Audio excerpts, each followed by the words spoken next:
अस्सलामुअलैकुम, मैं हूं फैसल तारिड़। आज 10 अगस्त है और आज दिन है बुध का। इस वीडियो के अंदर हमने बात करनी है कप्तान ने किस तरह से अपने मुखालफीन की मौत के परवाने पर दस्तखत कर दिए हैं, किस तरह तमाम साजिशों को उड़ाकर रख दिया है, एक तीर से कितने शिकार किए हैं। और इस वक्त चाहे नून लीग हो, चाहे पीपल्स पार्टी हो, चाहे फजल रहमान हो, चाहे मुक्तदर हल्के हों, न्यूट्रल्स हों, सबको अपनी अपनी पड़ चुकी है। कप्तान ने एक तीर से कई शिकार किए हैं और कप्तान ने तमाम तर वो बातें की हैं जो पिछले कई दिनों से मैं आपको बताता आ रहा हूं कि एक्चुअल में असल में प्लान क्या है मुक्तदर हलकों का और इंपोर्टेड माफिया का प्लान क्या है। तो सबसे पहले कप्तान ने बहुत सारी बातें की, लेकिन जो मेन बात थी कप्तान की वो यही थी कि ये पीटीआई को तोड़ना चाहते हैं, ये पीटीआई को कमज़ोर करना चाहते हैं, ये जानबूझ के मुझे नायल करवाना चाहते हैं। और एक बात जो पिछले तकरीबन 20 दिनों से मैं करता आ रहा हूं, नवाज शरीफ की वापसी, नवाज शरीफ को एनआरओ दिया जाए, इमरान खान नवाज शरीफ को एनआरओ दे। आज कप्तान ने कह दिया ये चाहते हैं कि नवाज शरीफ वापस आए और फिर यह कहा जाए क्योंकि इमरान खान भी नायल हो चुका है, नवाज शरीफ भी नायल हो चुका है, तो दोनों को हम एल कर देते हैं और इस तरह नवाज शरीफ एल हो जाएगा और लेवल प्लेइंग फील्ड मिल जाएगी। यानी पीटीआई कमज़ोर हो चुकी होगी और नवाज शरीफ को इनको लाने का मौका भी मिल जाएगा। तो कप्तान की प्रेस कॉन्फ्रेंस में जो मेन फोकस था वो ये था कि ये हर तरह से मेरी जमात को तोड़ना चाहती हैं, ये हर तरह से नवाज शरीफ को वापस लाना चाहते हैं, ये हर तरह से कोई ना कोई बहाना बना के, वो चाहे फॉरेन फंडिंग का बहाना हो, वो चाहे तोशाखाना का बहाना हो, चाहे कोई भी बहाना हो, या किसी भी तरीके से इनको बस बहाना चाहिए। ये मुझे नायल करना चाहते हैं, ये मेरी पार्टी को तोड़ना चाहते हैं, ये मेरी पार्टी के लोगों को खरीदना चाहते हैं, ये मेरी पार्टी के लोगों को धमकियां दिलवा रहे हैं। बहुत सारी चीज़ें इस वीडियो के अंदर मैंने आपके सामने रखनी है। कप्तान ने सबसे पहले जो इस वीडियो के अंदर, इस प्रेस कॉन्फ्रेंस के अंदर बात की वो ये थी कि मुल्क की सबसे बड़ी पार्टी को ये फौज के साथ लड़वाना चाहते हैं। नंबर 1 इनका प्लान ये है। मुझे कप्तान ने कहा दुनिया भर में ये कहा जाता था कि मैं पाक फौज का पुतला हूँ, मैं पाकिस्तानी एस्टैब्लिशमेंट की ईमा पर काम कर रहा हूं, मुझे भारत भी ये कहता था, लेकिन आज ये लोग कहते हैं कि मैं फौज का दुश्मन हूं। यानी मुल्क के दुश्मन ये कहते हैं कि इमरान खान जो है वो अपनी फौज का पुतला है, वो अपनी फौज का टाउट है, या एक पेज पर हैं, या फौज और इमरान खान इकट्ठे मिल के काम कर रहे हैं और ये कहती हैं गद्दार हैं। इमरान खान ने जिस तरह से मैं समझता हूं सबको नंगा किया है, इसी की जरूरत थी और ये ही वो वक्त था जब ये सब कुछ करना भी चाहिए था। कप्तान ने कहा नवाज शरीफ गालियां देता रहे, किसी को कोई फर्क नहीं पड़ता, कोई हुब्बल वतनी पे सवाल नहीं उठता। डान लीक्स हो जाए और उस डान लीक्स में कहा जाए कि हिंदुस्तान के खिलाफ जो कुछ होता है वो ISI करवाती है। जनरल राहील को नरेंद्र मोदी गालियां दे और नवाज शरीफ नरेंद्र मोदी को छुप छुप कर मिलता रहे, तो किसी की हुब्बल वतनी पर सवाल नहीं उठता। ये हमें कहते हैं गद्दार हैं। खान ने कहा ये लोग हमें कहते हैं कि हम गद्दार हैं। यानी डॉन लीक्स इन्होंने करवाई, इन्होंने जो है वो पाकिस्तानियों के एड्रेस दिए और कहा कि फलां फलां केस के अंदर, फलां फलां मामले के अंदर पाकिस्तानी मुलव्वस थे। इन्होंने जो नवाज शरीफ को शादियों पर बुलाया और इन्होंने नरेंद्र मोदी को शादियों पर बुलाया, और इन्होंने वो मोदी जो जनरल राहील शरीफ को गालियां देता था उसके साथ छुप छुप के मुलाकातें की, तो मुझे कहते हो कि मैं गद्दार हूं। अच्छा, खान ने कहा ये सब कुछ वही लोग कर रहे हैं जो मेरी हुकूमत के गिराने की साजिश में मुलव्वस थे, इनका मेरी पार्टी को तोड़ने का प्लान है, ये फॉरेन फंडिंग के जरिए मेरी पार्टी को तोड़ना चाहते हैं। हालांकि फॉरेन फंडिंग के अंदर तो कुछ भी नहीं है। पीटीआई वो वाहिद जमात है जिसने मुनज़्ज़म तरीके से फॉरेन फंडिंग, यानी जो फंडिंग है लोगों से जो पाकिस्तानी है, ओवरसीज पाकिस्तानी है, उनसे फंडिंग लेकर पार्टी को चलाया है।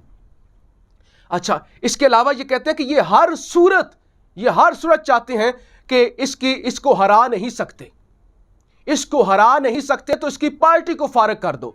यानी आज खान ने हुदार छोड़ा ही नहीं, आज खान ने खुलकर जबान चलाई, या खुलकर खान ने बताया है कि एक्चुअल मंसूबा क्या है, कि इसको रास्ते से हटा दो, इसको नायल कर दो, इसकी पार्टी को तोड़ दो, क्योंकि तुम इसको हरा नहीं सकते, इसके साथ कुछ भी कर दो। तोशाखाना केस कप्तान ने जिक्र किया कि तोशाखाना केस के अंदर ये चाहते हैं कि मुझे नायल कर दिया जाए, हालांकि मैंने कोई भी गैर कानूनी काम नहीं किया। जिस दिन जरदारी, नवाज शरीफ और बाकियों की तफसील सामने आई, उस दिन पता चलेगा कि इन लोगों ने कितने बड़े बड़े गैर कानूनी काम किए हुए थे। लेकिन ये अब जब कुछ भी नहीं कर सकेंगे, कप्तान ने कहा, तो ये ज़रूर करेंगे कि मेरी ये करदार कुशी करेंगे और ये किसी ना किसी केस के अंदर मुझे फंसाने की कोशिश करेंगे। ये यूट्यूबर्स को गिरफ्तार करेंगे, ये उन टीवी चैनल्स को बंद कर रहे हैं जो मेरे मौक़िफ़ का प्रचार करते हैं, और यूट्यूबर्स वो जब मेरे हक में बोलते हैं तो उन्हें भी जेल में डाल दिया जाता है। और कप्तान ने भी आज कहा कि अगले आने वाले दिनों में यूट्यूबर्स पर भी हाथ डाला जाएगा। और ये बात मैं पिछले एक हफ्ते से करता हुआ आ रहा हूं कि सहाफ़ियों के गिर्द घेरा तंग हो जाएगा, यूट्यूबर्स के गिर्द घेरा तंग हो जाएगा। आज कप्तान ने भी बता दिया। फिर कप्तान ने मुक्तदर हलकों को भी आड़े हाथों लिया। कप्तान ने कहा, खबरें आ रही हैं, वेस्टर्न मीडिया पे डिस्कस हो रहा है कि क्या हमारी कोई अमेरिका के साथ डील हुई है, जो ड्रोन उड़ते फिर रहे हैं, और थोड़े से डॉलर के लिए क्या पाकिस्तान डील कर लेगा अमेरिका के साथ। यानी क्या थोड़े से डॉलर के लिए थोड़े से डॉलर मिल जाएंगे ना वक्ती तौर पे, लेकिन उसका कितना बड़ा नुकसान होगा।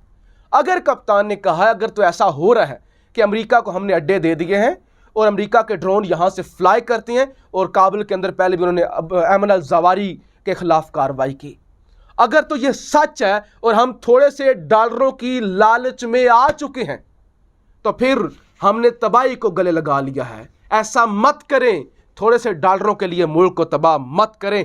और खान ने यह कहा, टीटीपी खुल्लम खुल्ला केपीके के अंदर धनधनाती फिर रही है, वो मेरी जमात के एमपीएस को धमकियां देते हैं, उनसे भत्ता वसूल करते हैं। यह भी मेरी जमात के खिलाफ साजिश है कि टीटीपी धमकियां दे, मेरे लोगों को उठाए और मेरी जमात कमज़ोर हो। फिर खान ने, जो मैं कहता हूं कि मुझ जो दली है ना, जो खान ने सबसे बड़ा सरप्राइज दिया है, खान ने कहा शहबाज गिल की बात करते हो कि शहबाज गिल ने बगावत पर उकसाया है, शहबाज गिल ने गलत किया है। अगर तो गलत किया था शहबाज गिल ने, तो उसके खिलाफ पर्चा दर्ज करते, मुकदमा चलाते, उसको मौका देते, लेकिन ऐसे उठाने का क्या तुक था। फिर कप्तान ने कहा, अच्छा तुम बड़े हाजी साहब हो, तुम मुहिब्बे वतन हो, हम गद्दार हैं, जरा देखते हैं कि तुम कितने मुहिब्बे वतन हो। फिर कप्तान ने एक एक करके तमाम क्लिप्स चला दिए। सबसे पहले नवाज शरीफ को चलाया गया और 14 तबक रोशन हो गए तमाम देखने वालों के। जिस तरह से नवाज शरीफ ने फौज की तारीफ की, जिस तरह से मरियम नवाज ने कहा, एक या दो लोग अदारा नहीं होते, बल्कि एक या दो लोग अदारे की बदनामी का सबब होते हैं। जिस तरह से अयाज सादक ने कहा कि टांगें कांप रही थी, माथे पर पसीना था। अयाज सादक ने जिस तरह से मौलाना फजल रहमान ने कहा कि इजराइल के वजीफों पर पलने वाले जर्नैलों, और जिस तरह से फिर तमाम तर ख्वाजा आसफ के, ख्वाजा साद रफ़ी के सारा कुछ चलाए गए। तो जनाब, तमाम तर क्लिप्स पूरी कौम के सामने रखने के बाद इमरान खान साहब ने यह कहा, इन पर कोई एक्शन क्यों नहीं, ये कैसे मुहिब्बे वतन है। यानी अगर ये मुहिब्बे वतन है, इतने बड़े बड़े बकवास करने के बाद मौलाना फजल रहमान, ख्वाजा साद रफ़ी, ख्वाजा आसफ, और उसके बाद आपके नवाज शरीफ, मरियम नवाज, अयाज सादक, जरदारी हम ईंट से ईंट बजा देंगे। अगर ये सारे बयानात देने के बाद ये मुहिब्बे वतन है, डान लीक्स करने के बाद ये मुहिब्बे वतन है, मोदी के साथ छुप छुप के मुलाकातें करने के बाद ये मुहिब्बे वतन हैं, तो फिर हमने तो किया ही कुछ नहीं। ये कैसे मुहिब्बे वतन है? पहले तो इनके खिलाफ कार्रवाई करो, फिर शहबाज गिल के खिलाफ कार्रवाई करना। मुख्तसर ये जनाब मंसूबा ये था कि पूरी दुनिया में, पूरे मुल्क में ये तासुर दिया जाए पीटीआई फौज की मुखालिफ पार्टी है, पीटीआई एंटी एस्टैब्लिशमेंट पार्टी है, एंटी फौज पार्टी है, और फौज और पीटीआई में दूरियां बढ़ने लगे। यह तासुर पैदा करने की कोशिश की गई कि फौज और पीटीआई में दूरियां बढ़ जाएं। फिर जब पीटीआई की जीत होती हुई नजर आ रही हो तो ऐसा लगे कि फौज को शिकस्त हो रही है, यानी अना और जिद का मसला बन जाए। आज कप्तान ने उस तमाम तर एजेंडे को, मुखालफीन ने जो एक ऐसा माहौल बनाया हुआ था कि पीटीआई को इस नैज पे लेकर जाया जाए कि जब फौज, अदारे और पीटीआई आमने सामने आ जाए तो कप्तान ने वाजिया पैगाम दे दिया कि हम फौज के खिलाफ नहीं हैं, हम अपने अदारों के खिलाफ नहीं हैं, हम अपने अदारों के साथ हैं, ये फौज के खिलाफ है। और साथ ही साथ तमाम तर इरादे, तमाम तर जो साजिश और तमाम तर जो प्लान बने हुए हैं और जो कुछ होने जा रहा है अगले आने वाले दिनों में, जिस तरह से गिरफ्तारियां होने जा रही हैं, जिस तरह से पीटीआई को ख़त्म करने के लिए, इमरान खान को नायल करने के लिए, नवाज शरीफ की वापसी के लिए जो तमाम तर चीज़ें आपके सामने रखी हुई थी, वो होती हुई जिस तरह से नज़र आ रही हैं कप्तान के मुंह से, आपने खुद सुन लिया। पाकिस्तान जिंदाबाद।